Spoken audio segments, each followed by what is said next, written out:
Hello, Galaxy. I'm Chris Pirillo, and you can't see me, but I am live in some kind of form and fashion. And I was instructed as I began this broadcast that I should be effectively using a headset for the mic. That did not work because the phone that I have to use, an iPhone, does not have a jack hole for the microphone.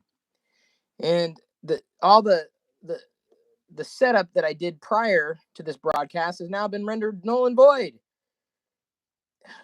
because of iOS. It does not want to play along nicely with me for some reason. But hopefully, with any luck, we'll be able to get through this with few snags. And even if we do snag, then we can unsnag it at some point, theoretically. If it happens. And I know that inevitably when you're messing with technology, even in this experimental technology, things can happen. So I'm just seeing things for the first time myself using this software here. And everything seems to be not quite coming up for roses. Oh no. Did you hear that noise? I thought I had muted notifications. I don't want to hear the notification. It's the biggest problem that I have with a lot of this stuff is that you got to remember to mute how many computers around you. I've got to mute like 74 computers around me, and I thought I did. I even got the mute switch on. Did they change how the mute switch works? I guess I have not used the iPhone in that long. I don't want to talk about the iPhone. I want to talk about anything but the iPhone.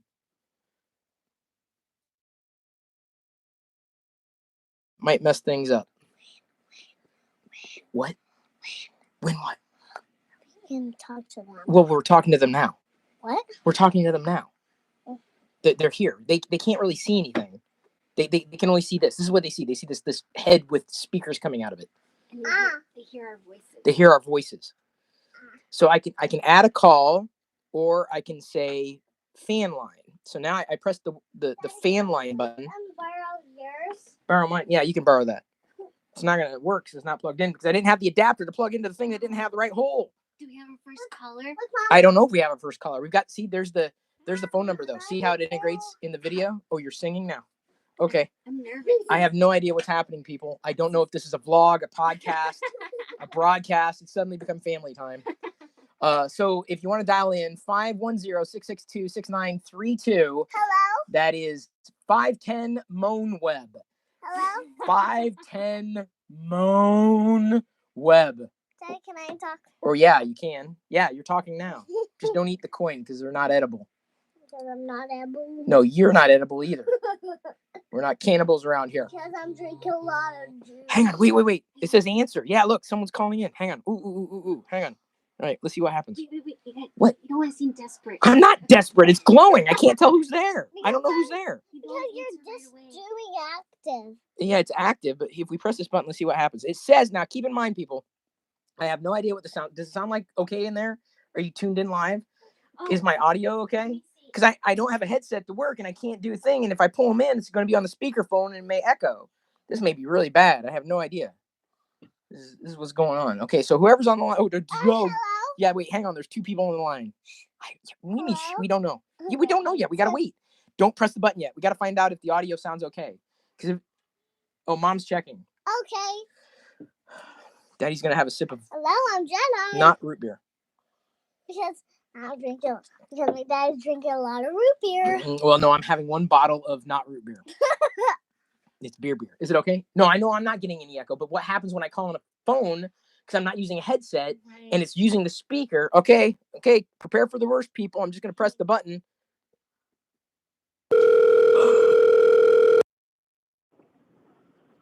Hello, you're on line with Chris and his family. And yeah, what? Hello from South Florida. How you been, Mr. Pirillo? Doing well, South Florida. This is Chris, but you know me as Griff. How you been? Griff! Oh, man. It sounds good. You going to pull a Peter on me? Hey, you want one? I'll go get you one. Yeah. Hello? Hey, Jedi, pleasure to meet you. Thanks. Yeah, Florida. I haven't been there in a few years. I was there for a speaking gig, and then I went to Disney World. Of course, that was like it was a given. That honestly, I gotta tell you, Everyone has to go there. yeah, that's honestly the only reason I would move to Florida is Disney World because I can't take the humidity. My God. Okay, born and raised here, I absolutely hate it. I've always dreamed of moving to like Seattle or somewhere that just is not 80 degrees and humid all year Right. round. And the funny thing is, and I grew up in Iowa, and it was humid there on summer days, and I would assume that in Seattle, where it is moist, and I know Justine loves that word, 90% of the time, let's face it, it's true. It's not as humid as you'd think. And apparently, Jedi, yes, and I knew you were gonna say and. well, you said and. I just repeated what you said. Yep. But you said and before I said and. Welcome to the recursive Pirillo family. So I see nothing has changed. No, absolutely nothing except for this. Okay, what do you think? Do you think this is pretty cool? I think it's pretty cool. It feels just like old times, man. That's what I'm saying. Welcome it back. It's funny when this became an option for me. I was like, okay, I tried doing this like before YouTube existed, right? And then YouTube existed, and then we made it work. Yes, sorry. Because you are so cute. Oh, thank you. You're cute too. Thanks. We're all cute here in this family. You can't tell. Oh, you're adorable, Chris. Oh, thanks. It is official. The internet has spoken. It has spoken. Yeah, no, I thought, yeah, sure, I'd give this a shot. I don't think I really want to, I didn't want to think too much about it. I'm like, well, it's worth trying. And given that I know this community has done it before, it's like one of those things that I like this type of integration I could have only dreamt about a decade ago. So remember you having to hook up the Mac Mini and then have the speakerphone held up to the microphone and try to get a phone call across. Exactly. Remember all that? Yeah, I mean, and now it's just as simple as just little setup. I'm wireless effectively. My only concern, as I kind of stated before, is that the audio would be bad because I have to use the speakerphone on the phone. And you sound fine. You sound great. You're fine. It would really be fine. Yeah, I agree. So, do you have any particular topic in mind? Because I was just gonna tell everybody that this is keeping me from watching the rest of Picard. What is your favorite Star Wars movie and why is it Rogue One? You son of a gun! Come on! No. Okay. Rogue One is the best story. Oh, okay. Now we're gonna get into it. All right. First of all, thank you for not asking iPhone versus Android. You automatically get 5 points. I vacillate. I really enjoyed The Rise of Skywalker, and maybe it's just that I didn't think about it that much, but I really enjoyed it. I'm not going to sit here and say it's favorite of all time because I tend to, like the movies for different reasons, and well, now the shows, right? Mandalorian, which is something that I wanted for the longest time. I guess I'd probably fall back onto The Empire Strikes Back, and I know that's like the common answer. It's a given, right? Like, oh yeah. But I just obviously there's the nostalgic part of it, but it was the storytelling, and it was mixed with nostalgia, mixed with the knowledge of the characters, and every so often you pick up something that you didn't see before. And as much as I enjoy the modern movies, and like I said, I really enjoyed The Rise of Skywalker. I thought, I think people thought way too much about it to dislike it. I liked what Rogue One wanted to be, but I still stand by my belief that Rogue One needed to be a live action TV series like The Mandalorian. Yeah, Rogue One is my favorite, but it took like 2 viewings just to follow everything that happened because it threw you so much stuff so quickly that the first time it was like, what just happened? That was my biggest problem with it. It was like I just did not find myself latching on, and I mean I understood kind of what was happening, but the depth of it really didn't kick in until okay. Let me qualify it a little further. Obviously, the final act with Vader epic. Like, absolutely one of the best Star Wars scenes, like, of all time. Like, movie title notwithstanding. But the entire third act of Rogue One was solid. And so it's kind of like, the Agents of S.H.I.E.L.D. You kind of have to suffer through the first 2 seasons to enjoy the third. And it's a horrible thing to say about entertainment, but it's very much true. Okay, this sounds really like first world problem. I felt I suffered through the first 2 acts of Rogue One to enjoy the third. That's fair. And I mean, the only character that I know resonated with me was Tudyk's K2SO. And so I'm very grateful that Disney Plus is picking up on that story of Cassian Andor and K2SO and fleshing out a live action series. Because that to me, I'm not going to say it's going to salvage or save Rogue One in my mind, but I think it's going to give a depth to Cassian Andor that we just didn't have with the movie. Kind of like the difference between watching Firefly independent or before watching Serenity. Like having that the character depth of that backstory. So I that's what I'm saying. Even though Rogue One I wouldn't necessarily say was my favorite, if anything's on, I'll watch it. Like every so often I'm like, I haven't watched that in a while. I'll watch it. Or, I find it very difficult to even, rank like in terms of what I like most, because inevitably I can find something in everything that I enjoy. That's cool. But maybe I'm going to step aside, let another call come in. Cool. Thank you for your time, man. Hey, man. Thank you for calling in. I appreciate it. Thank you for beta testing. No problem. Take care, Diana. You too. Good night. Night. It worked. Okay, so now here's the thing. I thought I could actually call Diana in too, but I don't think I can actually. I don't think I can bring her in to the call. I think it's just one call at a time. Very nice. All right, here we go.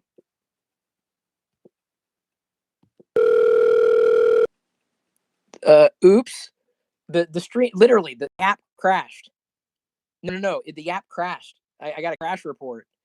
I submitted it. I don't know where it's going to go, but or to whom, but it crashed. So as I was pulling the call in, it was a crash. The internet's fine. My bandwidth is just fine that I know of. Thank you, Wanda. Thank you, everybody. Honestly, I didn't break it. Wait, hang on, Diana, is it working? Hang on just a second. I'm gonna actually call her. Give me a second. Is it still working? Try calling Diana. We could not complete your call. Please. What? Apparently. How could it not complete the? Oh. What? No, but that is very strange. I don't know. It crashed. Why? I don't want to hear that link. How do I turn that link off? Yeah, it still sounds okay. Okay, it still sounds okay. Yeah. Well, where's the? Why didn't it let me call you? Diana. Oh, that's why. Let's do this. Done. I don't know why it crashed though, Diana. No, I think I'm going back. Is it streaming still? That's the problem. I can't tell. It says live up here. Yeah, it still says live.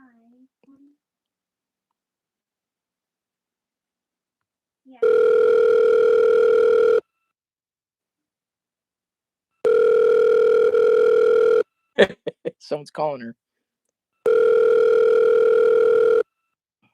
Hello? Hey. Hey! So, are you going to eat all those garlic fries? Yes. They're so good. How are you doing? I think that's what am I doing? No, I said, how are you doing? Yeah, what are you doing? I'm fine. I would be better if you had garlic fries. Garlic fries. I know. We finish each other's sentences. Well, let's finish each other's French fries. No? Yes? Yeah. Yeah? This is so strange. I mean, I've been with you 24/7, and now we're talking on the phone. Well, that's what I'm saying. I haven't talked to you on the phone. Well, I know. It's usually when I'm calling, picking up groceries like garlic fries. Do I sound okay? You're cutting out a little bit, but it might be my end. It may be your end, because I know how that works, and I'm definitely not using... I've balanced things out, so it shouldn't be on my end. It didn't crash, though. The phone number should still be open for people to dial into. True. Oh, wait, hang on. Okay, there. Okay, I think I had to press a button to open... Oh, there are 2 people still waiting on the line. Well, I have a lot to say, so where should I start? Do you have any questions for me? Yeah, where's the garlic fries? I'm just kidding. I'll let you go so you can talk to them. No, okay? I want the There's a reason I called you, and it's not just a test. They're gone. Diana. They're in my tummy. This isn't funny. They're so good. This is not funny. All right, bye. Look, you're cutting out.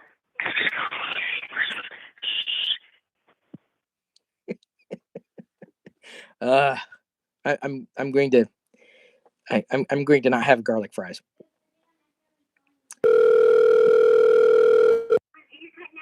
Oh, this is Chris. Hopefully you don't crash.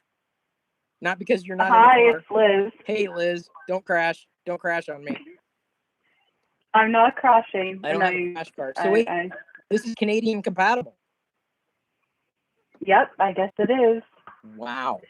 I don't have garlic fries. I'm sorry. It wouldn't do me any good. At all. Yes, we can't get them across the border. I didn't tag you on the Golden Girls thing I found the other day on Twitter, did I? I need to get that to you. It was funny. Someone wrote dialogue. I'm sure it was. For the Golden Girls, and it was for modern things that are happening, like in a modern capacity. It was funny. Like you could actually hear the characters speak the dialogue. Hang on, Jedi's looking for Mom. She's downstairs, hon. What do you mean? She's downstairs.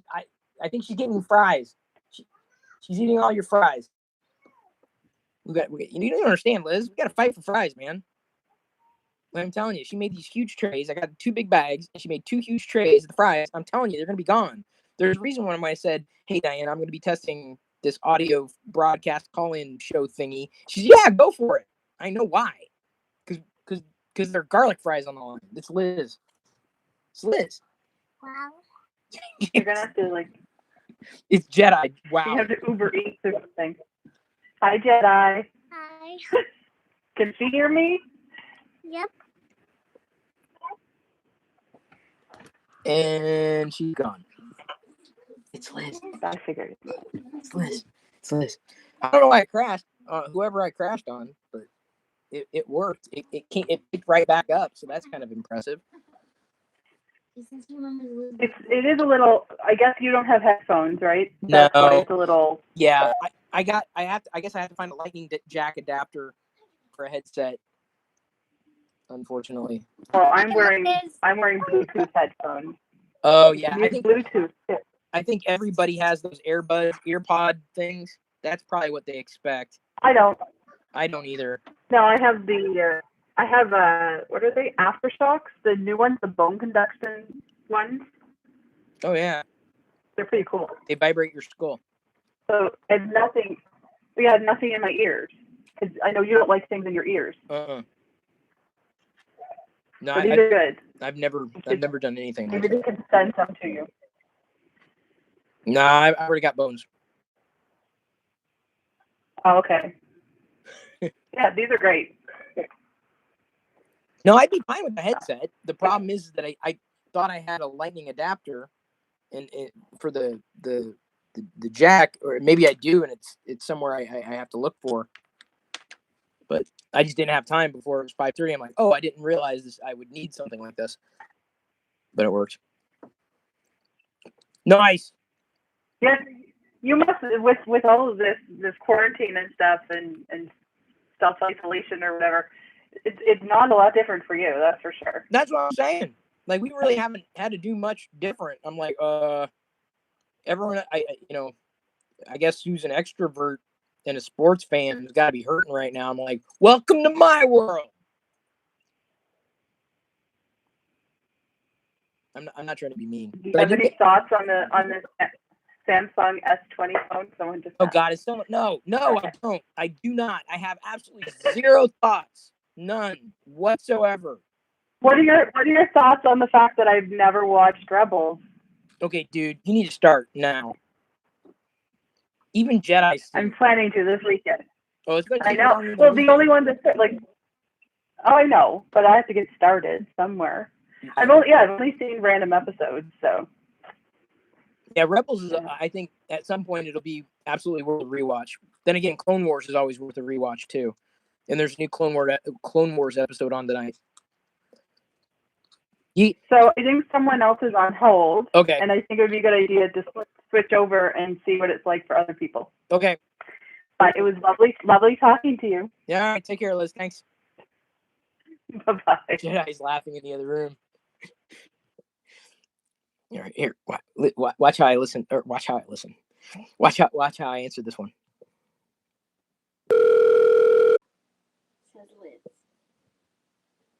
Weird, dude. It froze. The entire app froze. I'll try it again. Chris. Hi, Garlic Guys Hotline. Yes, this is Chris. Steve Craig, Burbank, California. How are you? Doing very well. So listen, I was cleaning out my office the other day in my apartment, and I came across an old scratched up CD-ROM. And I thought I didn't have it labeled, so I didn't know what was on it. But I stick it in the drive, and do you know what I find? I'm almost afraid to ask. No, nothing that interesting. Well, I shouldn't say. I don't know. No, what I found was, do you remember the Windows desktop theme that you did for Call for Help? Oh God! With the cartoon of you and the yeah. Yes, I found that. I have it. Wow. Yes. That may be the last surviving copy. Well, I can forward it to you if you want to hear yourself welcome yourself to Call for Help. Diana would probably get a kick out of it. She wasn't even born. Thank you. Then I will send that your way. That is hilarious. Well, and then I got sad because I mourned the loss of all of that stuff. I mean, I wasn't involved in it the way you were, but just as a viewer, as somebody who enjoyed the station, it got people excited about technology and computers and the internet, which was still relatively young in those days. And when you look back at that time now, what do you think about? What does it bring up for you? I think you framed that very well, and it's not something that I talk about all that much. And hopefully, by the way, if anything freezes, I apologize on behalf of this app. It's not exactly been stable, but that's kind of the idea of me testing it. So, it was a different era, and I think that was the best way to set the stage. And some people have said, "Oh, I wish Tech TV could come back." I'm like, well, in so many ways, Leo brought it back, and for all the right reasons. And in an era where we no longer have scarcity for the type of content that might appeal to us or access to knowledge, Tech TV there's just no chance it would ever survive in today's environment. And it did come along, I think, at the right time when technology was more of a destination than just an enabler. And I've had conversations with my dad before, and even though my parents never had Tech TV, but as it did 99% of the universe never had Tech TV either, thanks to old agreements, licensing and whatnot. But that era, we didn't have Google. I mean, Google. Well, we did have search engines, but it was different, and that was I mean, certainly we didn't have social media. We didn't have, live streaming with relative ease. And so when that network just existed in general, I think people who were excited about technology and understood what the potential could be were excited. The gearheads, very excited. The people who, looked forward to tweaking a PC, excited. But now it's so commonplace that Right. creating that same level of excitement. I'll be honest with you. I mean, there are times that I was just joking with Liz there a few minutes ago. Like, she asked because someone is in chat asking what I think about a random smartphone. To me, it's just another random smartphone.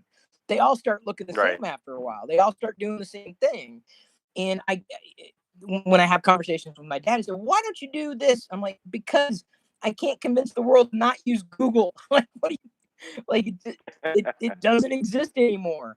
And industries evolve, and culture has evolved, and it's in so many ways has been improved. I could have only have dreamt of being able to do something like this, using a smartphone and an application to not just take a phone call. Hello, that's relatively commonplace, but to instantaneously or simultaneously broadcast it to an audience of existing infrastructure, like no hardware effectively required. And if we were talking about doing this in the era of 2000, 2001, it would have taken, hardware that, is just out of the reach of the average consumer, plus dollars. It would have worked, but it would have been very inelegant. And so I think for me, what I might miss in from that era was being able to help people in a way that they weren't able to be helped any other way. And now it's just as great that they can help themselves, because I've always been a big believer in, here's the information, you teach a person to fish, they'll fish for a lifetime, or they'll eat for a lifetime. And I've always been that kind of thinker. Right. So I'm grateful that we don't have something like Tech TV today. And I know that's really weird and twisted to say, but the thing that I miss is just never going to exist again. There's so many, my God, there's so many options right now out there, which is great. I mean, you can't, if you think it's probably there. And now if you think it, someone's probably live streaming it, right? And it's amazing. And I look at it differently. I look at it through my daughter's eyes, and she definitely has different interests than me.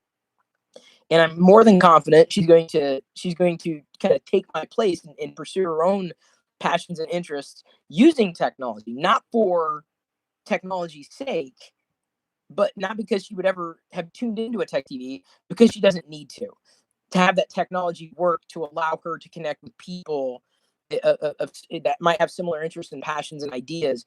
And that to me is kind of the power that evolved, or at least that's how, that's kind of how I look at it. And but even then, when there was, like I said, this model of scarcity with content, we didn't have podcast. You remember? I mean, I can't rehash. I'm not trying to mansplain what it was back then, because obviously you lived it too.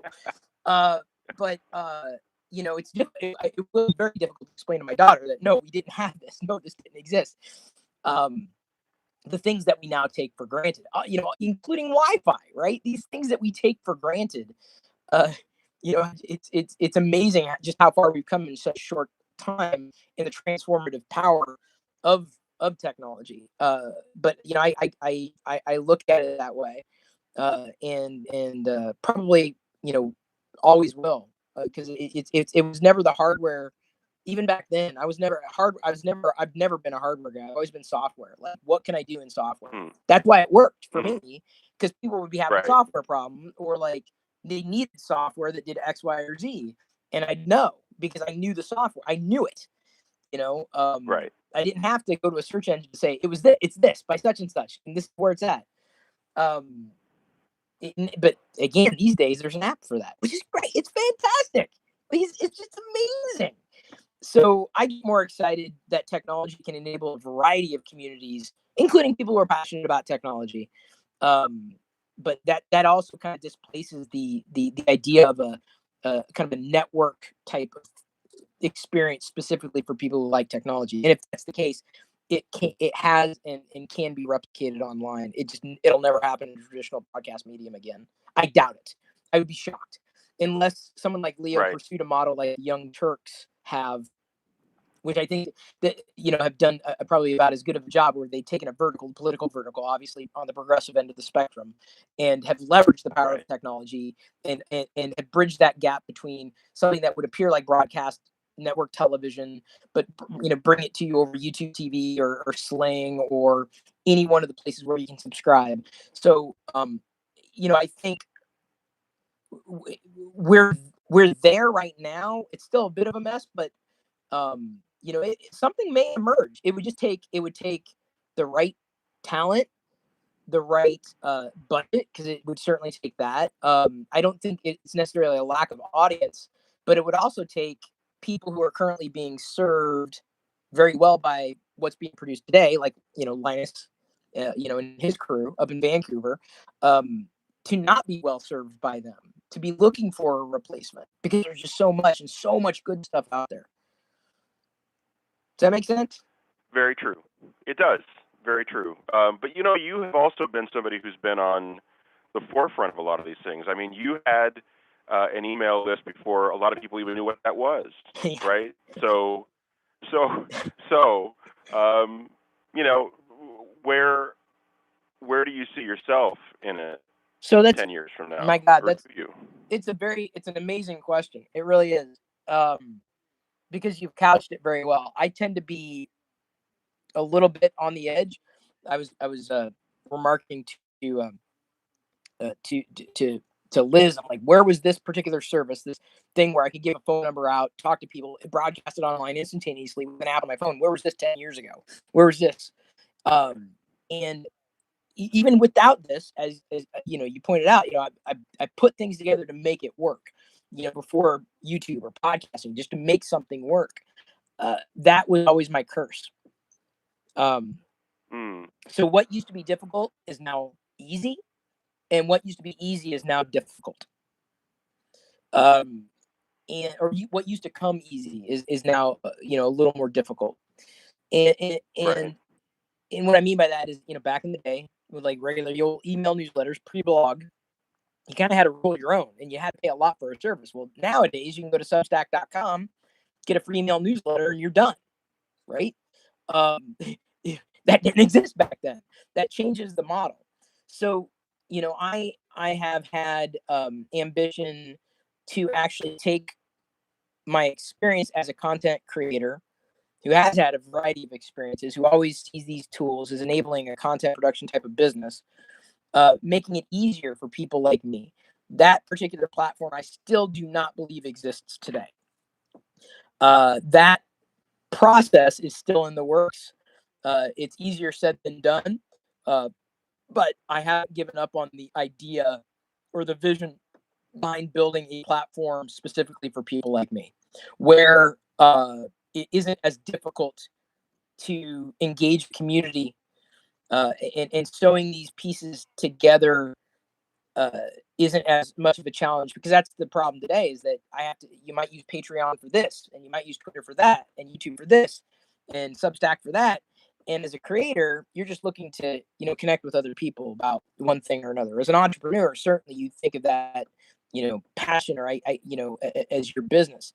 And over time, I think my own passion's changed. I mean, hello, I'm 20 years older, 22 some odd years older. My life's different. My life is just radically different. My interests are different. Right.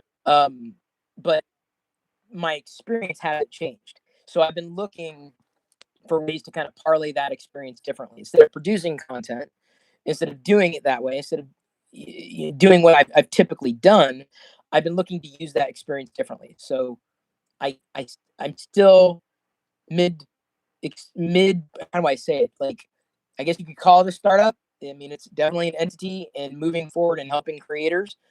I'm still interested in keeping that going, and it still is going. But I'm currently also doing things with Intel. So Intel, I'm full time at Intel. They tapped me to leverage my experience in understanding community to help specifically with what they're doing with graphics. So that, to me, I'm at that point where that's where I believe I'm best. I find the most amount of that's where I find my place. And I think that I'm trying to answer your question, but trying to explain it in such a way that it's probably easier done than said, obviously. But I feel my value to Intel in helping them with community leverages my experience better as understanding community and technology and these transformative services and the power of connecting people and information and passions. I believe I can serve Intel very well, and obviously they see the same in me, and I'm very grateful for the opportunity. Been there for a year. It's a different way of expressing myself and leveraging my experience versus just going into the grind. And as much as I enjoy, well, right now I'm kind of for the last little while, talking about Star Wars stuff because hey, I'm kind of into it. Right. But I'd rather leverage my experience to help other people than sit on my experience only to benefit myself. Does that make sense? Totally, yes. And if I have any sort of vote or feedback, I would say, because for a while I was listening to your Anchor podcast you were doing. And so I put those on as I was doing stuff around the house. And then you sort of fell away from that, and I didn't really make an effort to go see you on another platform. You're normal. So sorry. You're okay. Normal. Welcome to normalcy. Well, I'm going to tell my therapist you said that. So thank you for the validation. But and he would disagree. But yeah, just I didn't turn this into a job interview. No. So I'll talk to HR and see what we can offer you. But no, I appreciate you. And as somebody who has followed you on the periphery for 20 plus years, I'm glad you're still out there and doing your thing, and I'll follow where I can. So let me go ahead and address that, because I think you're speaking to me always trying to find my way, and if I can speak about myself in the third person, which apparently I have, I always valued the live interactivity of what I was able to do, and I think that bug bit me back in 2005. Again, this is pre-podcast, certainly pre-YouTube. Right. Flickr this is Web 2.0. These are Web 2.0 days. We basically had hardware, and we took live phone calls, and did a live audio stream, and it was called the Chris Pirillo Show. And we used the blog, a special blog, and it was promoted that way. Back when the blogosphere was a thing, and we did pre-podcast a show. Like every week, it was a live show, and what was so cool about that is I could do something that I hadn't been able to do since leaving Tech TV, and that is like interact with callers live. I used to get in trouble because I'd always keep talking, and like on the call, like I'm sorry, going back to Tech TV, my line producer would always get so mad.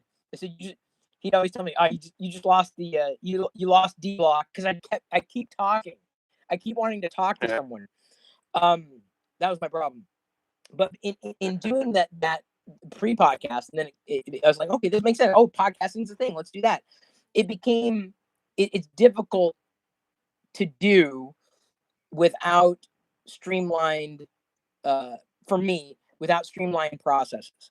And so I did it, and I had help, and it worked out well. But then YouTube came along. I'm like, oh, so we can easily upload videos. I'm like, cool, well, that's neat, but I don't really do a lot of video. But then Ustream came along. I'm like, wait, I can live stream, take the live video, and put it online. Oh, wait, I can hook up a phone number and answer the phone and do so. All that happened, et cetera, et cetera, et cetera. And then, of course, as I started growing and doing things differently, I'm like, I think I want to do something else. I'm ready for something else. I never lost like that idea of wanting to have live interactive calls. It's that I had to figure out where that fit, where it worked. And so when Anchor came along, I'm like, wow, this is a really easy way of producing a podcast. Let me see if I can do this. And I did it. I'm like, I don't know if this is really going to work. I mean, it works for me because I'm talking, but I don't have that interactive, the talking on the phone, or the ability to pull in a guest. And it's not it's not push button simple for me. And I've always been a big believer in that, just the simplicity of technology. And so it fell to the wayside because honestly, in doing things that I needed to get done, that was probably around the time that Intel became an option. I'm like, okay, that's where I'd like to go. For all the aforementioned reasons, right? Leveraging my experience differently. So it's not that I wanted to stop doing that kind of stuff. It's that I knew there's a billion other amazing things out there, and my time is limited. Everyone's time is limited. I don't want to do it this way. This is not the way I want to do it. And I'm talking specifically like with the Anchor FM. That said, Anchor just released a feature 2 days ago or yesterday. No, it was a couple days ago, where you can invite 4 other people to have a web-based call, and they record it remotely, and you've produced a podcast. I'm like, oh my God, like, that's amazing. That is so cool. Right. And I'm like, wow. So then you can have, like, if you had a regular show, you can make it really easy. And it was really, really easy. And then you can, of course, they've had the ability for people to submit voicemails, which is fun and it's kind of interactive, but it's not as dynamic as a live person you're talking to. So I it still wasn't as interesting to me. So when this option came along, I'm like, okay, I want to try this because it gives me a chance to not make it about one thing. It's what are we going to talk about next? What's on my radar now? What's happening? Right. And right. You know what I'm saying? So it's not that I wanted to quit. It's like, okay, the practicality of keep continuing to do this it just won't work for me. That said, this works for me because my wife doesn't want to have me talking to her 24/7. So if I'm talking to other people, we're good to go.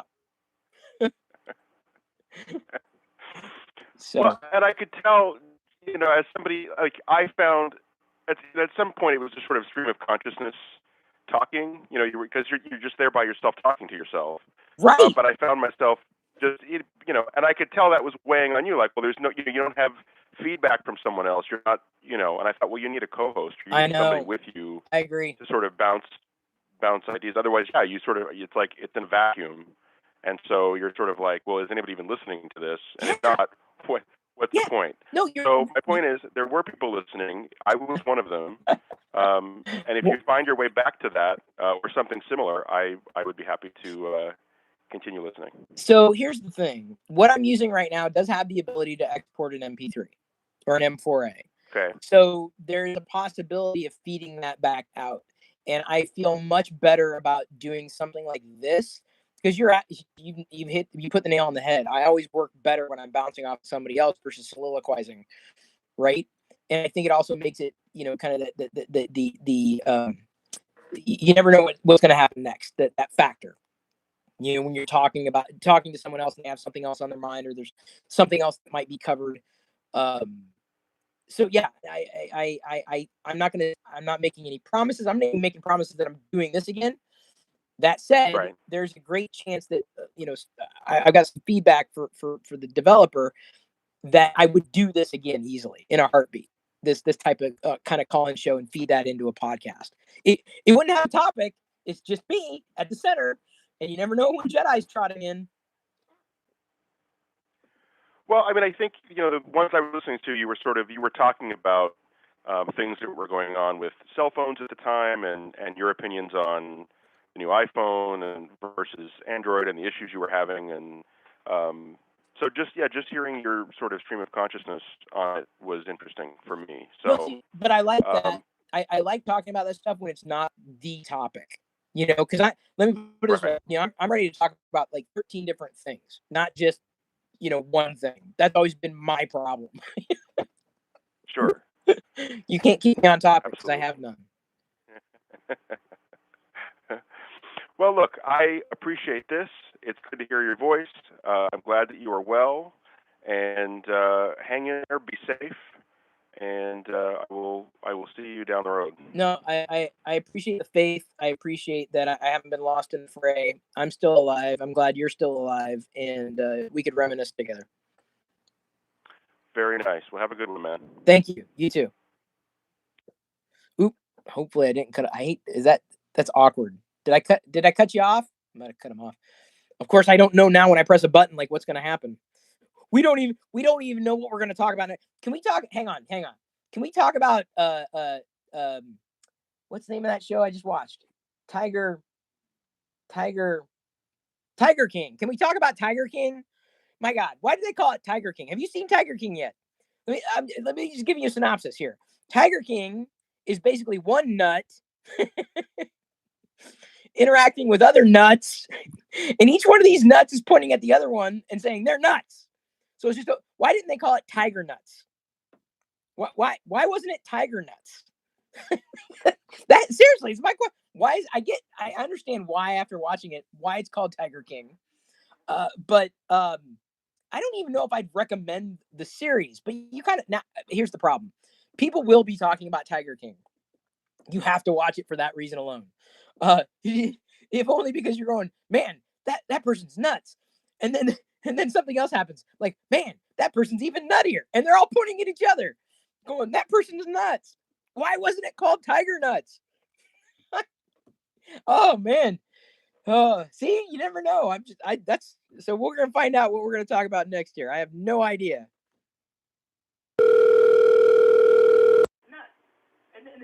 Oh, are you listening to me talk about Tiger Nuts? Hello. Hotline. This is Chris. You with me? You may have paused the mic or muted the mic. Pause the video. Oh, hello. Yeah, I'm here. I'm right here. Sorry, man. I got cut off, man. It's okay. Hopefully the app doesn't freeze again. Hey, it's been a long time, Chris. I know. I'm not dead.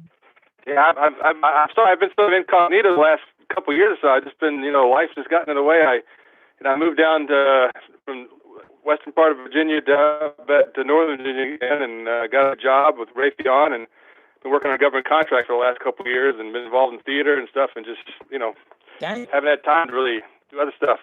Well, hello. That's the thing that's life. Yeah. When life, life gets in the way. Yeah.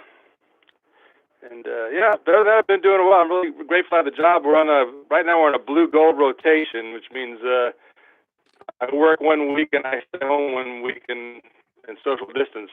So yeah, that's like I said, it's a funny thing. Liz would say, I mean, we're this is normal for us. We don't interact with anybody.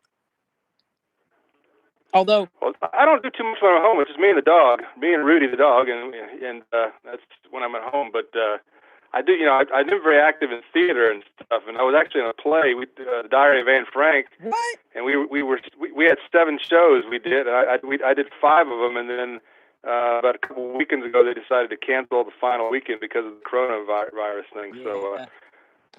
We were lucky. It was a great show to be a part of. Very depressing, but of course, everybody knows how it ends. But it was a great show to be a part of, and I was glad to do it. But I had sad when it ended.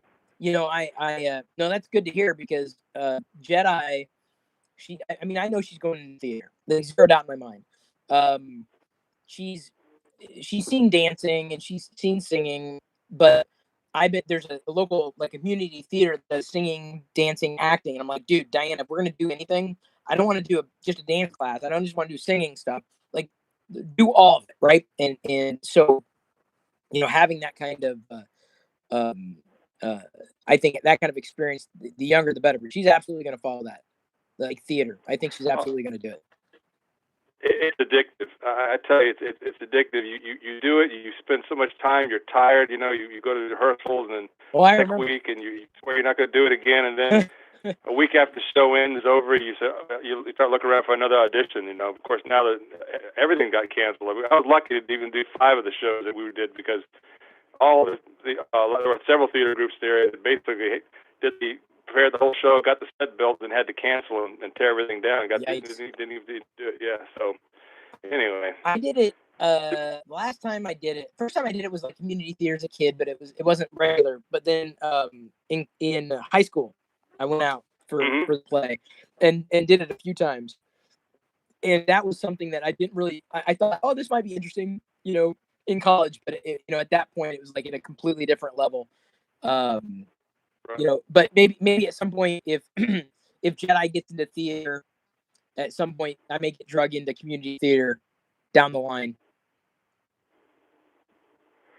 Yeah. There's so much to do with theater. It's not just the acting. I mean, there's a lot behind the scenes, and of course, being in tech, there's a lot of tech involved in theater. You don't really appreciate it until you actually get into the tech week and you see, I mean, the lighting and the set design and all that stuff. It's all like everything has to work together like a machine, you know. And you really appreciate. I've worked backstage on a few shows and I think it's important as an actor to do that, because you don't really understand what the work that goes into putting the production until you've actually had a chance to work behind the scenes, and all little things you just take for granted as an actor that you really appreciate more when you work behind the scenes.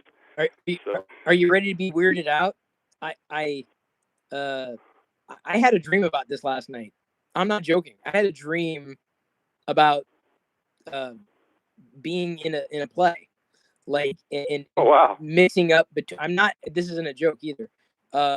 Seeing set production, mingling with production, but then also getting to the point where I was supposed to go on stage and I forgot my line and I had to ad lib and I forgot the ad lib. Yeah, I'm not joking. That's really weird, man. I don't dream about that a lot, but that's really weird that you bring that up. I've had dreams like that, but I've had dreams where I wake up, I'm in college in the middle of the semester, and I realize I haven't gone to class, and I'm way behind. And I've had dreams like that. So. No, man, that's weird. Why would I have dreamt about that last night if I did not know at some point today we'd be having this conversation? It's a psychic connection there, I think. It must be like something in the subspace channels. Anyway, have you another question? Okay, have you seen the season finale of Picard? So are you not there yet? I'm not there. Okay, I won't spoil it. Yeah, don't. I won't spoil it for you then. Okay, so here's where I am. I signed up for the CBS All Access, the free month, using the coupon code GIFT the other day. I'm grateful because then I didn't have to pay for it. Which I'd be willing to do to watch Picard. But I'm right. I want to say I think there are 10 episodes. I think I have 2 more left.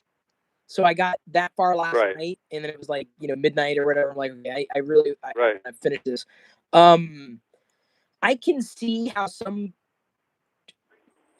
fans would not like Picard, but I always liked Deep Space Nine. Like, I consider myself more of a Deep Space Nine fan than a TNG fan. I also like Voyager. Right. I think Deep Space Nine, if I had to rewatch, if you had a phaser to my head and said, all right, you have to rewatch, one Star Trek series, in this middle era, pre-Discovery, I'd probably opt for DS9 9 times out of 10. Right. So I like I like that aspect of Picard where we can drill in a little deeper on these characters and motivations. I'm kind of glad it's not just about Picard. It's interesting to see how his character is, 20 years or so after we last saw him. But it's one of those things that it's no less Star Trek for me. Like, I know why some people would say it doesn't feel like Star Trek. I can see why they say that, but I'm like, I'm just enjoying the ride. I'm like, it's good. I mean, it feels solid. There's nothing about this that's, horrible. I appreciate the nods to, like, Hugh, or, hearing, Quark's name referenced, spoilers. Hello. 709, Yeah, I thought Jerry Ryan Jerry, did you know she follows me on Twitter? No, I didn't. She does. It was pretty bizarre. I thought, I got to that point. I'm like, whoa, no way. So I'm not as steeped in lore, not to, if I could use that right now. Right. You get it, right? I'm not steeped in lore, but I know enough to be dangerous, right? Enough to enjoy it. Right. I'll be disappointed when it ends. I gotta say though, and let's take modern era, right? Between Picard and let's say Discovery, I think I enjoyed Discovery a little more than I've enjoyed Picard to this point. Yeah, I would say I agree. Although I am enjoying it, and the finale, I'm not going to spoil it, but it's a very interesting season finale, and I think you'll like it. You know, that's the thing, though. It's like it would really have to be. I think I would not. If I was not to like it, it would have happened before now, right? It would have happened before episode 8. But right. I don't know. I don't know what it is. And I like Picard. I don't know if I'd say he's my captain. I like elements of every captain. I don't know if I have. It's like I don't have a favorite Star Wars movie. I don't have a favorite Star Trek captain. But I'm glad. I'm very glad that they're at least doing something. I'm glad that Star Trek is. Yeah, you know what I'm saying? Like, I'm just glad. Hey, I'm kind of glad it's a Star Trek. It's a Star Trek, but not like a traditional Star Trek. I mean, I view the Discovery as more as a traditional Star Trek kind of show that you expect, and this is more of a, I don't know what word I'm looking for, but it's more like a, I don't know. It's different. I can't even right now. Well, it's close to my bedtime. That's probably why I'm not thinking this straight as I know. But yeah, it's more like delving into people and their and everything, and getting more into the character of Picard, and you realize he's not exactly a perfect in Star Trek he's more of the perfect Star Trek captain on the ship, but you see he's more of a flawed person, individual, and you can see what, based on some of the characters he interacts with, who he's had less than maybe, he's had some interactions that didn't turn out well. That's what I want. I want a Rafi Picard. I want a backstory, dude. That's what I want, big time. Like, more than anything out of this, I'm like this. Like, obviously, JL. I'm like, dude, there's some interpersonal stuff going on here. Obviously, this. I apologize. Yes, it did drop out. Just as I was talking about a great spinoff. It's not you. It's me. It's totally my end of things. It's absolutely my end of things. So sorry. Oh, and now I can't get it. I can't get you back on, man. Yeah, Picard. I solid, and I think you spoke exactly to how I feel. Like, the character development, deeper stories is why I like DS9. Oh, speaking of DS9, and Star Trek, the DS9 documentary is available for free right now. You have to download the Flix app. Yeah, it's I think. Hang on, let me check. Give me a second. I installed it specifically for that. The Tubi app, TUBI, Tubi, and they've got the DS9 documentary, which is absolutely worth a watch. TUBI. It's a free app. You don't even need to register. You can just jump in and start watching, like, right away. So okay, that I apologize that the call ended that way, but I think that was my fault. I think that was my end of things, not anybody else's. I don't think that was the app's fault. But it's not Flix. It's Tubi. TUBI. Download that. You can watch the DS9 documentary. Picard available right now for free streaming on CBS All Access if you sign up with the coupon code GIFT. And if you haven't watched Star Trek Discovery and you have to pay, I think it's worth paying for, especially if you can binge all 2 seasons of Discovery to this point, and then at least 1 season of Picard. Okay, we're going to try a call again. Kind of scared. Oh, wait, no, that's... apparently I pressed the wrong button. Okay, let's try it this way. Boop. Maybe. Yes, I'm pressing the button. Button's being pressed. I'm pressing the answer button, and the app is frozen. Answer. Wow. Dude. Answer.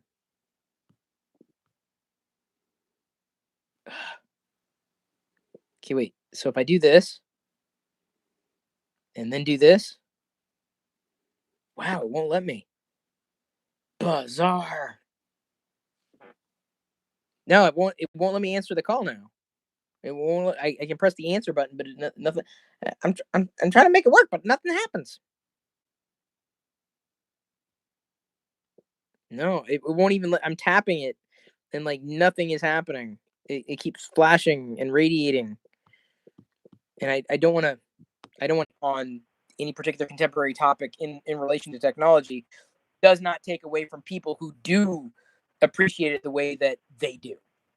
So I don't necessarily chase down those conversations. I don't engage in those kind of conversations, whoever they are or wherever they are, because it's not my thing. Like, I couldn't even tell you the last time I tuned into an Apple keynote. You almost have to be deeply embedded in a specific technology topic, or you kind of do, an industry expert, right? Or you have to be interested in it, and I don't know if that's as interesting to me. I'm interested in how people use technology, not necessarily what technology is, which I know really upsets a lot of people because I don't care about the latest smartphone. I legit don't care. Like, if someone likes it for one reason, it's great. I don't care. It's not my thing. To me, it's what that does. So to me, it's not the fact that I'm using an iPhone right now for this app. It's what this app is and what this app enables us to do. That's interesting to me. And it's just a different, I guess it's kind of a different interest. It's a passing interest. I would rather look at this and say, wow, who else could use this? Someone who's not interested in technology. Someone who wants to talk about the latest political stuff that's going on, or someone wants to talk about health, or someone who wants to talk about collecting, or beer, or whatever the topic happens to be.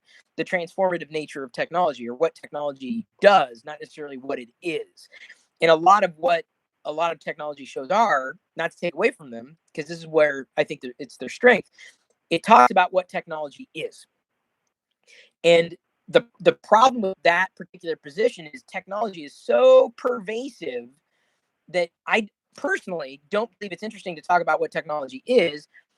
Me personally, I believe it's a much stronger conversation to have what technology can do, or talking about how people are using technology to transform their behaviors, their culture, their leisure time, their lives, and it's not a technology centric viewpoint. It's more of I guess, a use case of technology, a viewpoint, a lifestyle viewpoint. So I don't necessarily, I don't tune in, I don't watch, I don't listen, but that's across the board. That's for anybody and everybody that might be talking about that stuff. Because they do what they do well and they love what they do, which is great. That's what you need. You need to have passion and interest in that underlying what that thing is for it to work. Right. Yeah. I mean, they're studying that. I mean, they're researching that 24/7. I mean, that's their bread and butter, right? Right. So, if they love it, that's the thing, is if you love something, yeah. I mean, my God. I mean, grab hold of it with both hands and go. And that to me is, I think, where I kind of I went took a separate path. I'm like, I'm not sure this is for me. I mean, it is for me, but not for what it is, but for what it does. Which is, like I said, it's a dynamically different conversation to have. You don't get caught up in specs. You don't get caught up in releases. You don't get caught up in trends necessarily. You get caught up in the impact that these changes have. And it's a cultural conversation around the construct of what technology is, not just company X released product Y. Right. You know what I'm saying? You know what I'm saying? Yeah. Yeah. So on another note, COVID-19 and technology. Yeah. What are your thoughts? You're gonna get me flagged on YouTube. How do you think COVID-19 is going to change? What's that? No, so you're gonna get me flagged on YouTube, aren't you? It's now this notification is gonna show up saying, "Hey, COVID-19." Go ahead, keep going. I hope not. So how do you think this whole COVID ID-19 is going to change technology in the future? Okay, so I think this is a fantastic question. See, now you're getting to the meat. See, now you're talking my language. Now you're talking about it. Now this is what interests me. Good. You feel me? Like I don't want to talk about someone using an iPhone because I don't care. I want to talk about how what we've got today is impacting our lives now and what that means for the future. So I think you staged this question very well. And I know I don't want to veer into political stuff because inevitably you upset everybody. But I don't think it would be that much of a stretch for people to understand that I tend to take a very I didn't really. Here's the thing on the political spectrum. No, let's not get political. Let's just talk about practical. Well, but here's the problem. Technology is political, and I know I really ticked a lot of technologists off when I stood by that several years ago. And here's why. Because people have trust in platforms. And we have this implicit trust. And even if it's not a trust in a platform, it's trust in the people that we connect with on a platform. So if I trust my friend and my friend shares information, I trust my friend and the information vicariously. And the problem is that if the information they're sharing is misinformation or disinformation without any foundation in reality, without sourcing, without any kind of objectivity that's I guess wrapped around whatever information it happens to be, problems occur. And technology has always been political, but technology has been politicized, and politics have been steered to a great degree by technology. This was very evident and very clear, and continues to be the case with our discourse. And this is what is so maddening, because I can't, as much as I might be able to ascertain what might be truth, what might be fact, what might be opinion, the people I'm interacting with or the people that I might trust aren't necessarily held to that same standard, because they don't hold themselves to that same standard. So when you are on a network like, let's say, Facebook, or even to a large degree Twitter, I mean, we find ourselves wrapped inside an algorithm without realizing that algorithm is going to dictate whatever it takes to optimize the amount of time that we might spend on any given platform. YouTube does this too, right? Like, they're going to optimize for time on site. Like, they're going to optimize for how long are you actually listening to someone prattle on about whatever the topic happens to be. Every platform seems to do this within the realm of social media today. And the problem with that is that when you start pursuing things that you agree with, and we're all victims to this. I mean, we're all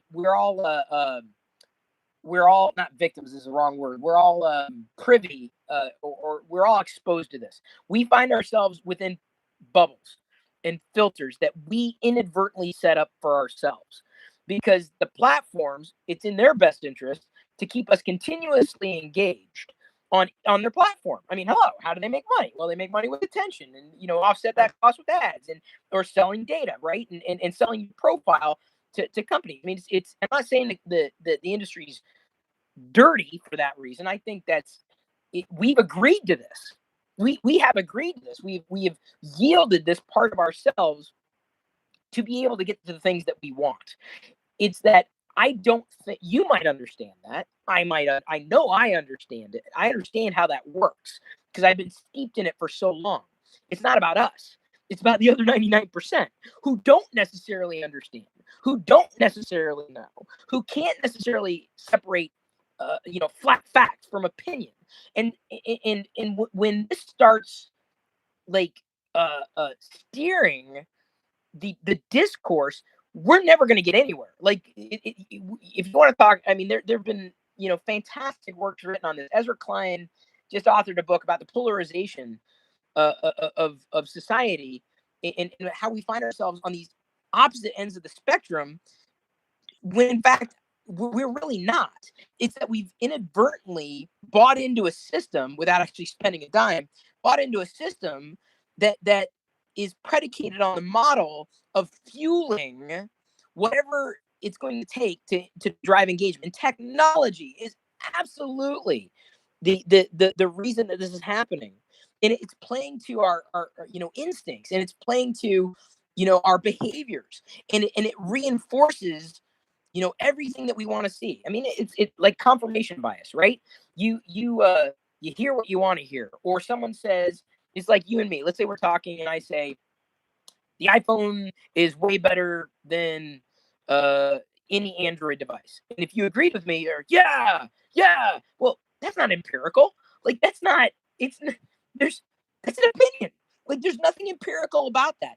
But when you start finding yourself following people who you agree with, you begin to trust them more. And the more you trust them, the more you're going to believe the things that they're sharing. And if what they're sharing isn't necessarily on the up and up, you're starting to twist reality around an unknown factor. And that unknown factor is, I'm not going to say nefarious necessarily, but it doesn't necessarily have your best interest in mind or your best interest, on the table. And when you tie that into an algorithm on any given social platform, they're going to do whatever it's going to take to keep feeding you gumballs or gummy bears, or anything to keep you there. They're not gonna hand you a Swiss chard. They're not gonna give you rutabaga. Like that. Why would they serve you something you're not interested in? That get you off the app. That gets you to stop engaging. So where I'm trust me, I'm coming back to the COVID-19 thing. This all plays into what's happening. This is not to me, it's not rocket science. Who do we listen to in a time of a pandemic? Why don't we listen to the people who have been eating, sleeping, and breathing this stuff? But instead, we're not. And it's not that some people aren't listening to it. It's that getting to the information is so difficult because you first have to wade through disinformation and misinformation and just a twisted reality in order to understand what's real. And this is what's so maddening. It's not about political perspectives. In this case, it's not. Because honestly, I don't think the virus cares. I really don't. I'm like, virus don't care. Virus don't care if you're one way or the other. Doesn't care which end of the spectrum you're on, or if you're in the middle. Just doesn't care. So the question is, what do we need to do to minimize what it's going to do to us? And this is where it has been proven. Yay, science. If we social distance, this is true. This is a fact. We can minimize the impact that it's had. If we plan ahead, the sooner the better. We can minimize the impact. If we don't plan ahead and we walk through in a cavalier fashion, say, you know what? I heard it's just like the flu. Well, but it isn't. The infection rate's higher. It's easier to spread. They're like flat facts that impede the ability for us to actually keep us safe. And when technology accelerates, or technology as a benign component accelerates disinformation and misinformation, we're never going to get out of it.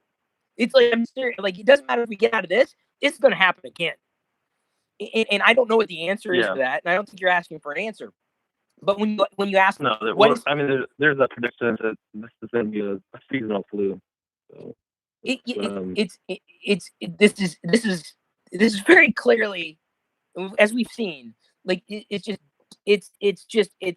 specifically how it's hitting, how fast it's hitting, not even where it's hitting, but it's about minimizing the impact that it might have. It's like, and I tweeted out the other day, like, well, people die in car accidents. I get that.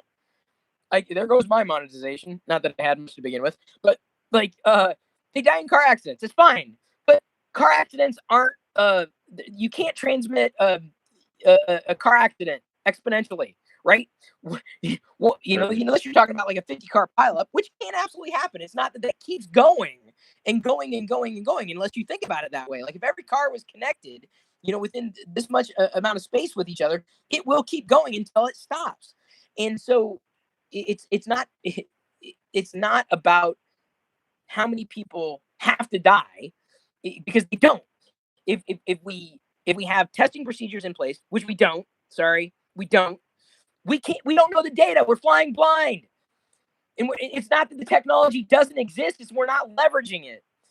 What's going to come out of this? And I think the boon of what's happening right now is how we're able to keep going without what we thought we needed to keep going. For example, like being able to video conference instead of having a meeting in person. We can have a video chat. This is not new. I mean, it's been around since NetMeet days of Windows 3.1, right? You can have video conferences with other people. You can have phone calls with other people.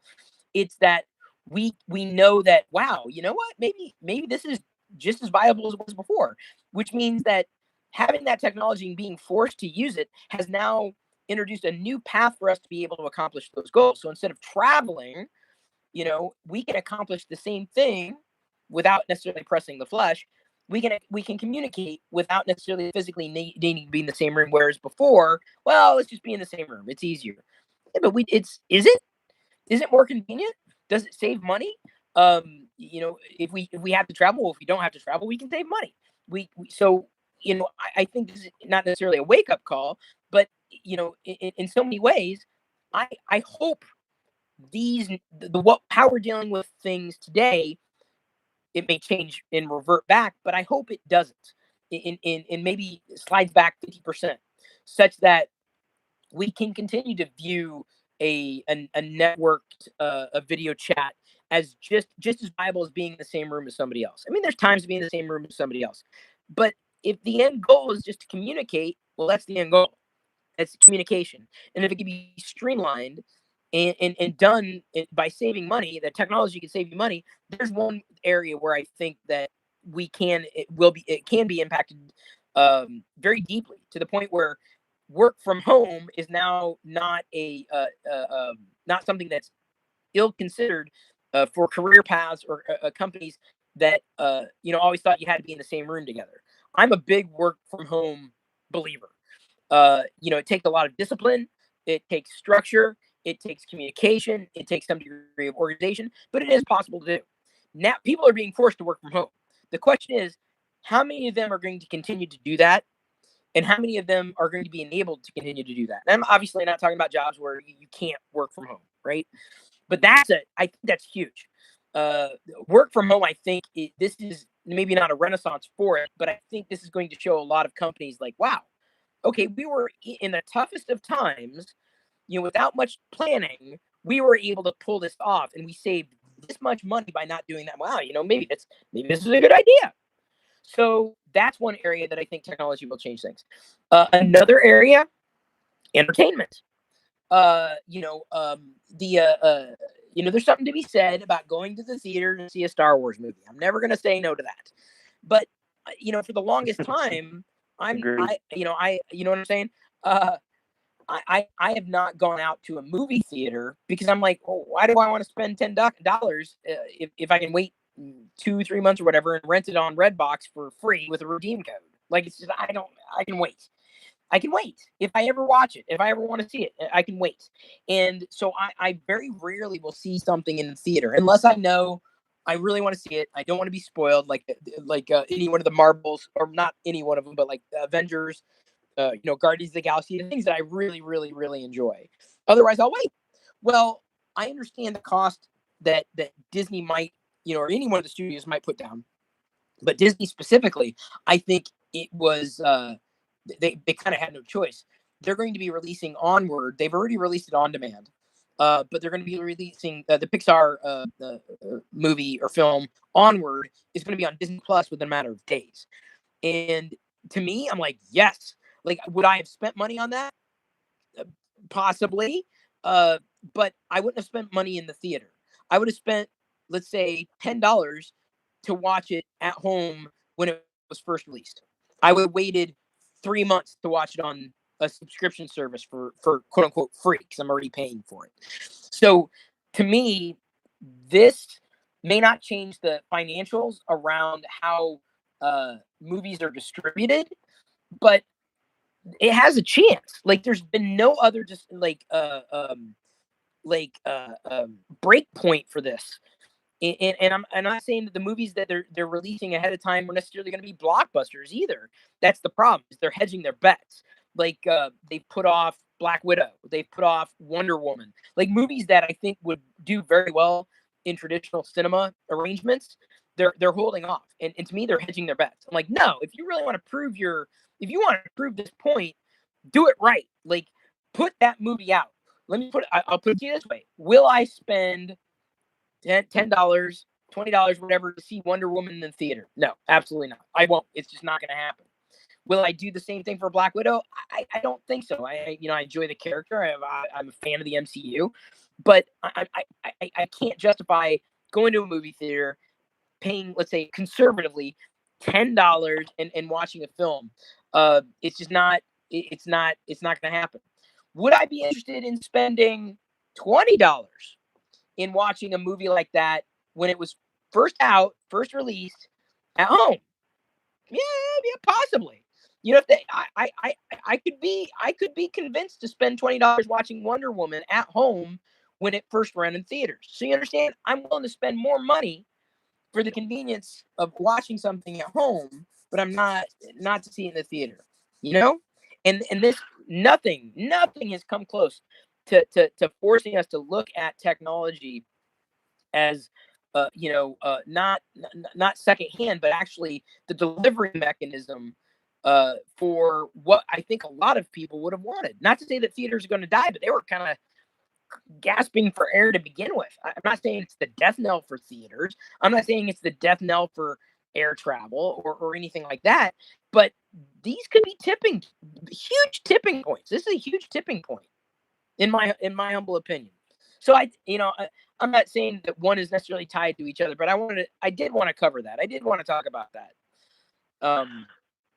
What surprises me is that and you might have more insight on this, is that I heard that that Disney Plus is delaying Rise of Skywalker on there, and you would think because of this whole virus crisis they would release it earlier. So they did. They moved up the digital purchase date. I don't know about a matter of weeks, but it was available earlier than I was expecting. Like I got the email notification saying, "Hey, Rise of Skywalker is available." I'm like, what?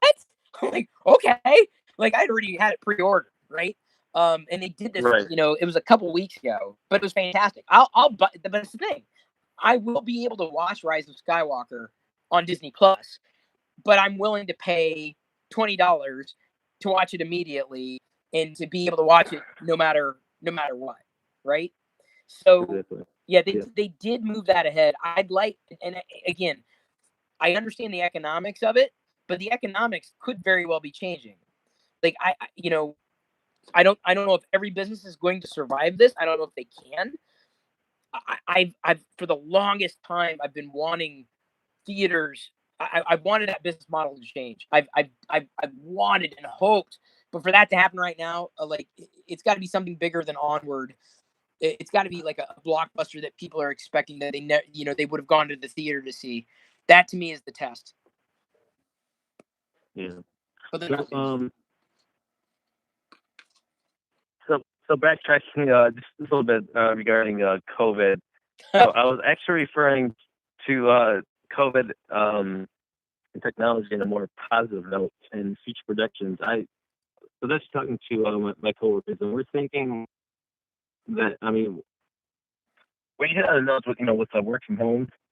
Companies will obviously save money, but other future predictions, we're thinking that schools, elementary, and high schools are going to be going online. A high rate of schools in the future will probably be going online. Kids, elementary to high schools. So there's an issue there. And I didn't retweet it or anything. I'm more active on Twitter than anything else. but there's something that I saw that hit my feed suggesting that like the volume of search and engagement, the highest volume right now during this pandemic is specifically kids and education, like by far, because you have all these parents who typically have to go to work, and then they've got a nanny or daycare or babysitter or whatever it happens to be. Yeah. I you know I And also, I mean, to mention us, the cybersecurity attacks, they're going to be more targeted towards homes now, right? Right. Working from home, kids are at home, everything's happening at home, so the cyber attacks are going to be you're always going to have some kind of element around that. It's with education, I don't have much context for it because Jedi may very well be homeschooled, and I say this as someone who holds a degree in education. I think public education is something that needs to be around because people need to have that, right? If only to get their food, right? If only to make sure that they're fed. Nutrition requirements notwithstanding, but even in trying to help Jedi learn a little bit more, I was running into certain hurdles. And granted, she's 5, but she kept talking about ABC Mouse for the longest time. She saw a commercial for it somewhere. I'm like, I don't know what the hell this is. I'm like, why do I want to pay something? Well, we got it for her. My parents did for Christmas. I got it like an Amazon Kindle Fire, cheapy, the big tablet thing, and she's had it on there. If this is how she's gonna learn, great. Like, I mean, at first I was like, nah, I really don't think this is the way it should be. I'm like, you know what? If this helps her know her ABCs and 1, 2, 3s, fine. Because I don't know where else she's going to get it. I would look more towards like Khan Academy, to have to further illustrate how education doesn't necessarily have to be just in a traditional classroom. I think education, um, can and should happen at home. That said, there is also a massive digital divide. You're missing the whole social aspect. So that's true and false. Jedi over and over and over again has been complimented on her ability to play with other people and her behavior in groups, both with adults and with other children. Now at home she's a hellion, but she's I would argue probably just as well socialized as any child that might be in a traditional educational construct. Moreover, the types of activities that Diana usually involves Jedi in are wide and varied and never really the same. So I think that's more of an issue of what that time, how that time is spent outside of just education. And every parent's different, of course, and every parent's going to have different priorities. But I don't know. I guess I don't see that as it's in my experience. I mean, it hasn't been an issue. In some experiences, yeah, it might be an issue. But you also have to consider too, socialization these days happens online. Like I'm never going to be able to keep her off of TikTok if it's still a thing. When she's old enough. Like it's just, I'm never going to be able to keep her off of Instagram. Never. Like even if I tried, it's never going to happen. And that to me is just as much social interaction or understanding people are people, and they're gonna have different feelings, different emotions, different responses, different likes, different desires. Teaching her the ability to respect others and those boundaries, I think, is just as critical as it is to kind of have a variety of experiences. So yeah, I'm not as I guess I'm not as won over by that particular position. Again, someone who holds a degree in education. I'm saying that. So does that make sense? Yeah.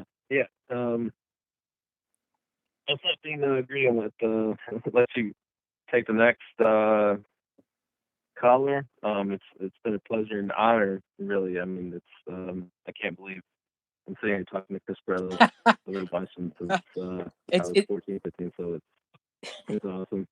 Well, no, I appreciate the faith.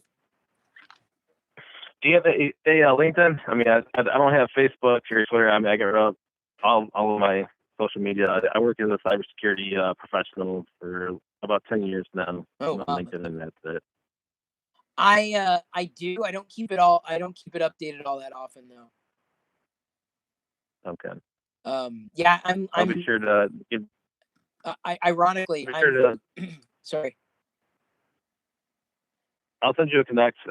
Whenever you get around to it. If not, it's cool. I'm not sure if I'll miss the notification. If I do, I apologize. I'll go ahead. I'll see you on the channel, so I'll send you a message on the channel. Thank you. I think I'm user 719. I'm under user 1000 for LinkedIn. I've been on it for that long. I think I signed on to LinkedIn within the first week of it launching. It was I'm serious, dude. I mean, I do this stuff a lot. I mean, if I see something new, I'm like, ooh, what's this? I gotta try that. LinkedIn was one of them. LinkedIn was one of those things. Believe that or not, it's true. I don't know how I pull up that number anymore, but it is absolutely true. All right, Chris. It's been a pleasure, man. No, pleasure's all mine. I appreciate you. No, I appreciate you calling. Thank you. All right. Take care. Take care. Say hi to the family. Will do. Haven't heard from them in a while. They ate all the garlic fries. Right. Bye. Oh. And I'm out of beer. Probably need more. Hey, it hasn't crashed on me yet. Do I push it? Do I push it? I'm gonna push it. Chris's house with garlic fries.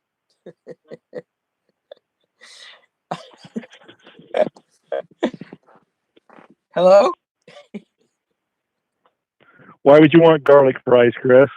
I didn't want the garlic fries. Jedi wanted fries. When I went out today, I found them like 2 for $5. So I grabbed 2 big bags of fries. I also yesterday picked up this giant 5-pound container of garlic. And dude, you don't know, man. 5 pounds of garlic. I'm like, what are we gonna do with all this garlic? And I love garlic. We've got 5 pounds. Hey, I do too. Hey, by the way, this is Jeff in Utah. My parents live in Seattle. Woo. So every time I've tried to make it to Seattle, something's come up. So all these shutdowns. I've been off and on work at home since November, since my car accident that I told you about. But my son, who lives here, and my wife now are on a 2-week furlough from IRS, where they're backlogged, even though Congress has approved that we're going to push things off till July, but that's only for individual taxes or for self-employed people, not the big corporations. The big corporations taxes are going to lead to a lot of distress on our economy just because of refunds, because if the IRS is late getting your money back, they pay you. Yeah. Just like if you're late on paying your taxes, you pay them. But it's scary, some of the stuff I'm seeing that's going on just in the Seattle area, with it being a ghost town. SeaTac, for example, no flights in and out, no transportation, and the economic impact here. I mean, I don't want to scream doom and gloom, but financially, this is going to be a very you're not wrong. Interesting thing to get over. Yeah, you're not wrong. We are in uncharted waters here, and you don't have to look too far beyond the unemployment reports. We've topped 3 million in a week. Like it dwarfs everything else.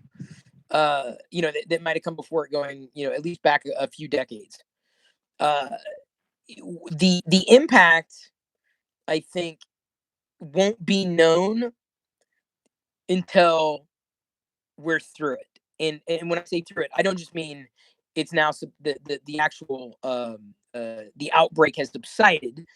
I mean through it in the sense that it's now in a historical rearview mirror, because it's the implications of all these threads being unwound and unbound from each other are so intricate. The one thing is connected to something that's complete. You don't even realize it's connected to. So it's that to me is unsettling as well. Oh, absolutely. I mean, we're on two different spaces inside technology. I do support and administration, and we live and die on literally customer interaction. But if a customer is shutting down, they don't come to us, and if they don't come to us, our headcount can be impacted in a negative sense. That's and what we're going through right now is an entire nation or the world is completely different than what we did in the tech bubble in 2006 and 2007. Yeah, because we're not just talking about an industry. We're talking about everything. Like literally everything. From our professional lives to our personal lives, our culture, our expectations, our livelihood. Like this is, to me, this honestly, this is the kind of stuff that can keep people up at night if it doesn't right now. Oh, it sure does. I mean, I get SMS messages about all my investments and so forth. I'm just watching them tank, and there's not a darn thing I can do. Well, and I'm not the only one in that boat. To me, it's deeper than. I mean, yes, the stock market is certainly one angle, and I've never been someone to play that. It's the impact of expectations. So I was just talking to somebody. Was it Robert? You have to forgive. It was a bit before I saw the call, or since I saw the call, and I don't exactly get a caller ID on this right now. When these things change, everything changes. Like you pull a thread, and just everything starts to unravel and unwind. And when you depend on one thing, that depends on three other things, and one of those other things fall. It's like it's worse than dominoes, man. Because there's so many things that you just take for granted.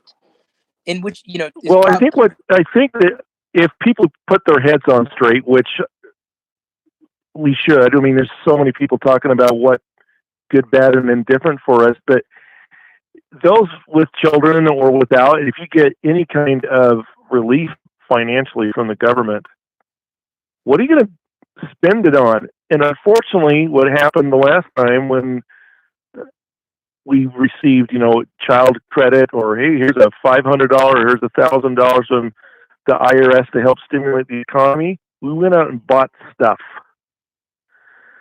I don't need stuff. I need food. Right. I need shelter. Right. But guaranteed someone's going to get a $1,200 check going, hey, all right, I can go spend it on stuff. So you can't spend it on stuff if your city's under lockdown. You're speaking to a problem that's about personal responsibility, and that people are going to be smart enough, and that just takes a different mindset, right? And not everybody's going to necessarily think the same or have the same understanding of, okay, dude, don't buy stuff, buy the stuff that you need, right? And that takes a certain amount of thinking ahead and planning ahead, and not just investment, but like when all this stuff hit, I'm like, well, Diana, we're kind of set. Like, I mean, I prepare and make sure, okay, we got this kind of food and that kind of food, and we try not to stay ahead of it too far. But we didn't have to change too much to make any kind of adjustment compared to most, because I had been largely working from home, working remotely, certainly. So if you were to take the Wayback Machine 5.5 years ago when Diana was pregnant with Jedi, and you're going to be a first-time father, we saw you growing up on the internet, right? And you put a lot of your family out there, but from a financial standpoint, how did you prepare yourself to be? I mean, I've got kids myself. I've got grandkids, Chris, that are Jedi's age.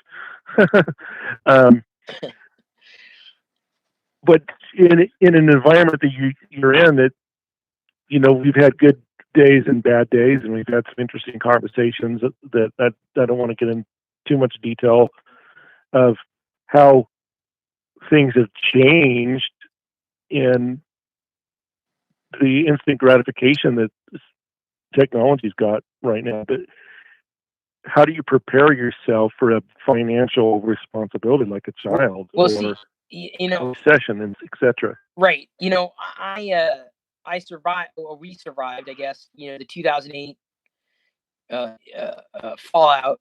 I can't say we came out better for it, but in having largely been independent and an entrepreneur, and having to drive my own destiny, I learned long ago, live within your means, or, and don't put yourself out too far. Watch for opportunity, and save where you can. I tend to be a little more conservative for that. And I know people think, really, how many Star Wars figures you have? How many more do you need? But I prepare. I'm lucky I prepared. I'm lucky that we were prepared the way we were over the past 5 years, because of anything and everything that might have happened or what we might have set aside. The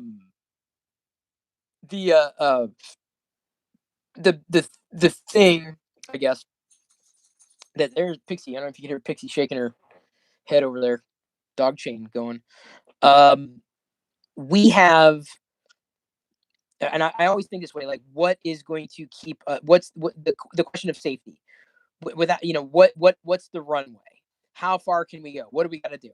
And I made certain decisions a few years ago, and we Diane and I have reconfigured things such that we may not be living in an idyllic world, but I'm far from retirement, and I have to make sure that the bills are going to get paid. So I the way I've set things up is that they can and will be, and that's a large part why, when I recognize, look, this startup thing that I really want to do, that my heart and soul is in, and still is, as a project, I don't think it's going to work. I'm not as interested in doing the things that I used to do. What can I do? I always looked for a way to take my experience and leverage it in a different way. So having the opportunity to work at Intel to do what I do helped ensure that I would be satisfied in a career, right? And that I could also benefit the community at large, but also make sure that we had a plan, and that happened. I mean, well, I think that's key. I think that you hit on the key word right there too, is satisfaction. Are you satisfied with your career? Are you? Yeah. Is your pay what brings your satisfaction, right? I mean, some people say, "Well, I'm just in it for the money." Well, I don't believe that for a minute. If you're unhappy, you're unhappy. Yeah. Doesn't matter how much you're going to say. But that's the thing, is like what's been so great, and again, this is me being biased, and full disclosure, yes, I work for Intel, is that what I'm doing, like they I feel like I've got something to bring to the table that could benefit people that I'd otherwise never be connected to. And that, to me, is just as much that mental safety and mental security that enables me to think clearly about planning for the more personal stuff. And so, as much as what I have seen myself vlogging indefinitely, I don't know. It definitely, I think, run its course. I don't think I'm at that point where I want to vlog again. I have a feeling that as Jedi gets older and is able to do more things on her own, things are going to again reconfigure and change. But I knew that inevitably, I mean, you never know what's going to happen. I always tried to be prepared for things going sour. And so I've very rarely been caught in situations where I couldn't effectively deal with the problems that were in front of me.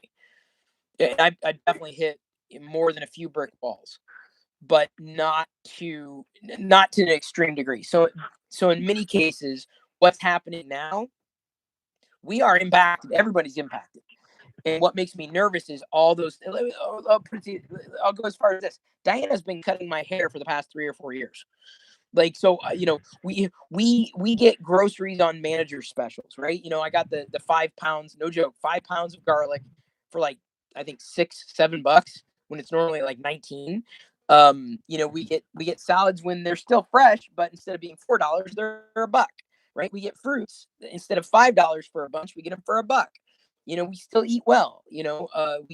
We're fed. We've got plenty of food on hand. But that frugal, I think my frugal nature, helped us better be able to cope in these. My frugal nature combined with my proclivities to prepare helped us better be set for what's happening now, coupled with having a lifestyle of being introverts anyway. Yeah. Well, I'm just seeing some of the comments in chat too. Liz has got a point. Stuff does help the economy, and there are more expensive Star Wars. But I don't know personally, Chris. I mean, I've worked with you off and on different projects over the years, but I bet you do have a budget for Star Wars. You do have a budget for presents or trips or whatever. But it's not something that a lot of people may have the discipline to do that.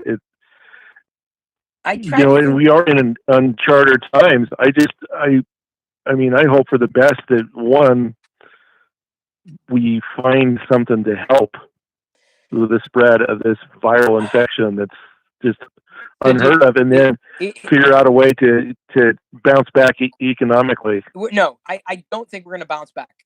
And I don't mean to be doom and gloom. I'm not an economist, but I see how the winds are blowing.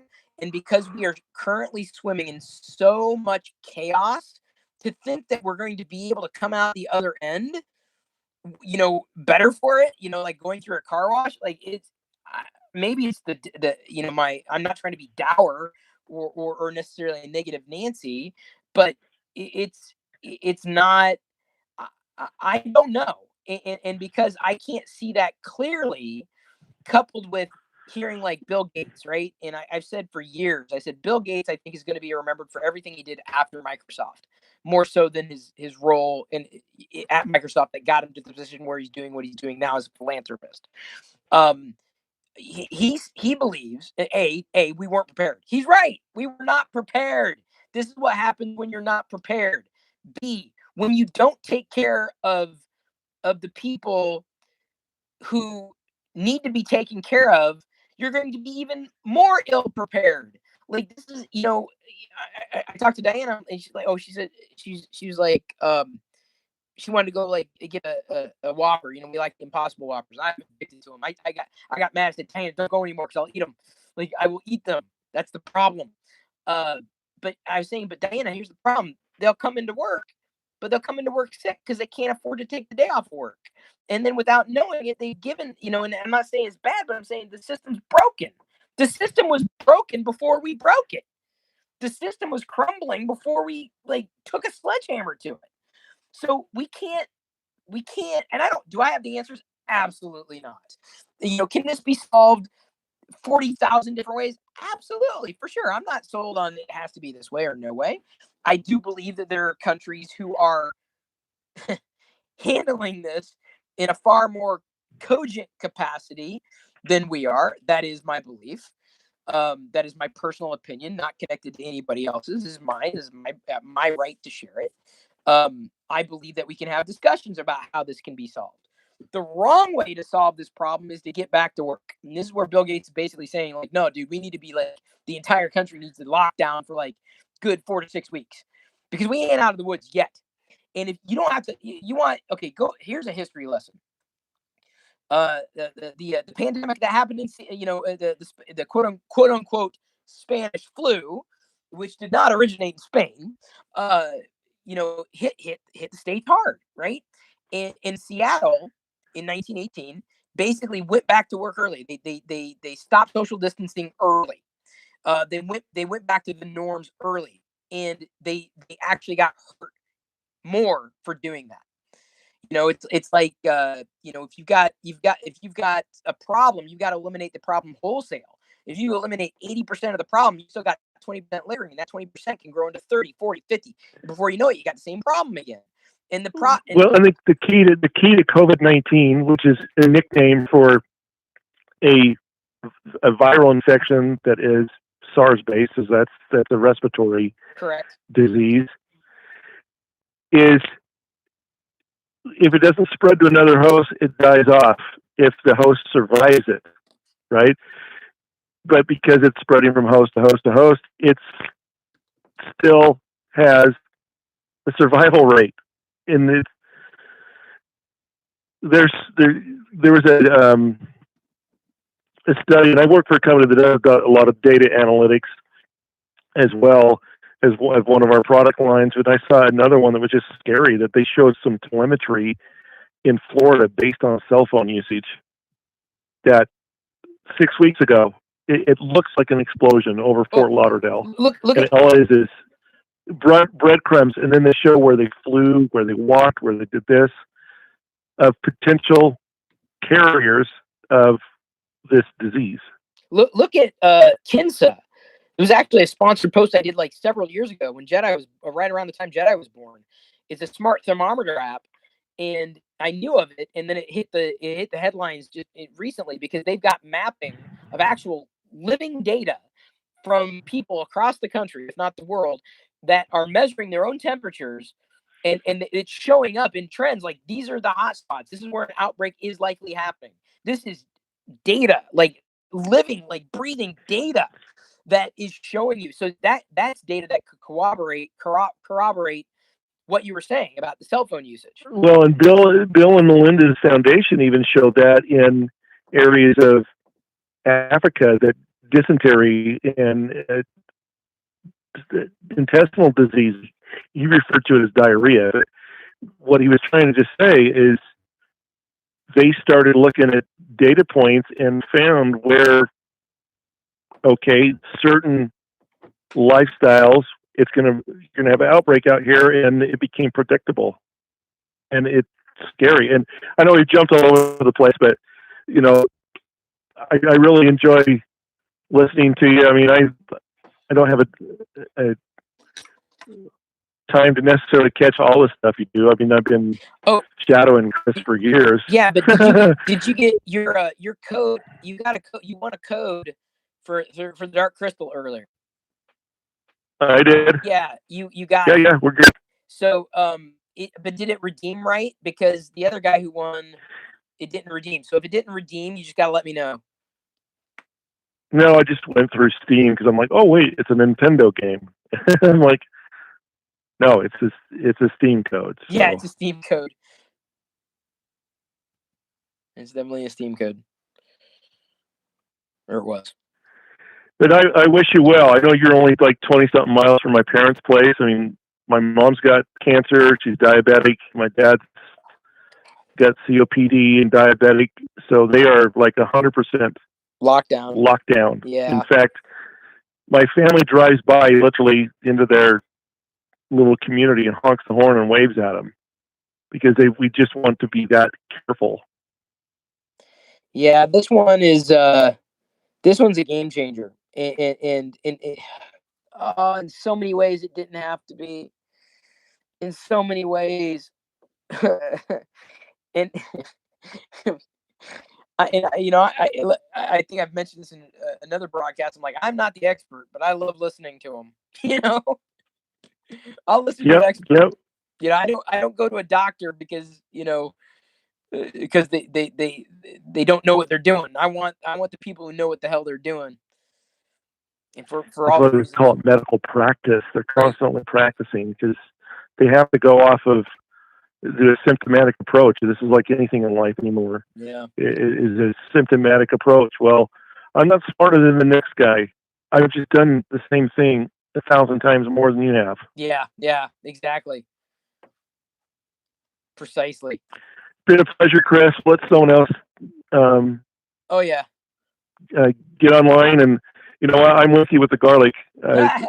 I cook a lot with garlic, not necessarily 5 pounds. I think I've got a 4-pound bottle that's almost time to be replenished. That's funny. But all my best to your family and everybody else. It's kind of cool that it's too bad we didn't make it to do some thrifting before Christmas. But yeah, I know. At least I'm alive. Yeah. Well, that's something. That's saying something. And if someone ever wants to know what a car looks like when you hit a dead cow at 70 miles an hour and flip the car upside down and land on the wheels, that was me. Horrible. And the only good thing that came out of it is my son has a tumor on his kidney. They wouldn't have known he had it. Wow. Unless they were actually looking at it. His tumor's benign. His tumor's benign, but 2 weeks ago we didn't know if it was or not. Wow. So it's just like this virus. Unless you're looking for it, it's going to sneak up on you, and it certainly did. Yep. But garlic is extremely healthy, and it also keeps the vampires away. So it's good for social. I got my Girl Scout cookies, my garlic, my sanitary wipes, my vodka. I'm ready. We're mostly ready. All right, we'll see you later, Chris. All right, thanks again. See you online. Yeah, I may start wrapping up here. Fun little test. I wanted to talk about tiger nuts, but apparently that didn't happen. Yeah, I'm pretty sure YouTube will. I think they'll since we talked about it, it'll flag this particular video that way. Not that it matters. This video, I haven't been doing much to monetize videos, for the past 3 years. This will be nothing short of that. But hey, it worked. We were able to take calls. We were able to do. Ryan, you should have been tuning in. I wanted to talk about tiger nuts. In fact, that's going to be the title of this damn video. Why didn't we get to talk about tiger nuts? Now you're going to have to watch the whole video. No, don't. You don't want to watch this again. Anyway, I don't have a formula for this. It's just kind of a test. We'll probably get into more, probably get into the weeds with how this kind of goes. But maybe I'll do this again on Monday. Maybe I'll open up the channels again on Monday evening after work and do another walkie-talkie, even though I'm not walking. I'm not even tethered. Boy, this killed the battery big time. Woo! I should have stayed plugged in. That's my mistake. All right, everybody. I don't have any other callers though, which is fine because we're about 2 hours, and I gotta watch Picard tonight, and get more garlic fries. Actually, that should be the title: garlic fries and tiger nuts. I cracked myself up. Well, at least that makes one of us. See you again on Monday. I'm glad you got the game pack, Leal. See you in Discord. That's live.pirillo.com. It'll redirect you over there. There's not much activity happening. But I'm going to flail and I'll set it up like 5:30 Monday. We'll do another call. Yay. Love you. Appreciate you. And at this point, I'm going to leave you to your own devices.